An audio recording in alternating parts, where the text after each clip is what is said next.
വിഴിഞ്ഞത്ത് നിന്നും 30 കിലോമീറ്റർ മാത്രം ദൂരെയുള്ള തമിഴ്നാട്ടിലെ കുളച്ചലിൽ ഒരു തുറമുഖം വരുന്നതിലുള്ള ആശങ്ക കേരളം നേരത്തെ തന്നെ കേന്ദ്രത്തെ അറിയിച്ചിരുന്നു. കുളച്ചലിന് കേന്ദ്രം അമിത പരിഗണന നൽകുന്നു എന്ന ആക്ഷേപവും കേരളത്തിനുണ്ട്. ഇക്കാര്യങ്ങൾ മുഖ്യമന്ത്രി പ്രധാനമന്ത്രിയുടെ ശ്രദ്ധയിൽപ്പെടുത്തി. എന്നാൽ ഇരു പദ്ധതികളും രാജ്യത്തിനാവശ്യമാണെന്ന മറുപടിയാണ് പ്രധാനമന്ത്രിയിൽ നിന്നുണ്ടായത്. കുളച്ചൽ വിഴിഞ്ഞത്തിന് ഗുണമാണ് ചെയ്യുക.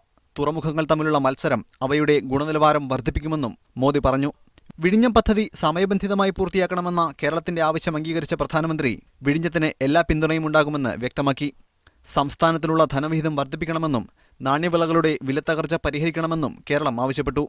തുറമുഖ വകുപ്പ് മന്ത്രി കടന്നപ്പള്ളി രാമചന്ദ്രൻ, എംപിമാരായ പി കരുണാകരൻ, സി നാരായണൻ, ശശി തരൂർ, സുരേഷ് ഗോപി എന്നിവരും കൂടിക്കാഴ്ചയിൽ പങ്കെടുത്തു. കേന്ദ്ര വ്യോമയാന മന്ത്രി അശോക് ഗജപതി രാജുവുമായും മുഖ്യമന്ത്രി കൂടിക്കാഴ്ച നടത്തി. കണ്ണൂർ വിമാനത്താവള പദ്ധതി പൂർത്തീകരിക്കൽ, കരിപ്പൂർ വിമാനത്താവളത്തിലെ പ്രശ്നങ്ങൾ പരിഹരിക്കൽ തുടങ്ങിയവ ചർച്ചയായി. മീഡിയ 1, ഡൽഹി.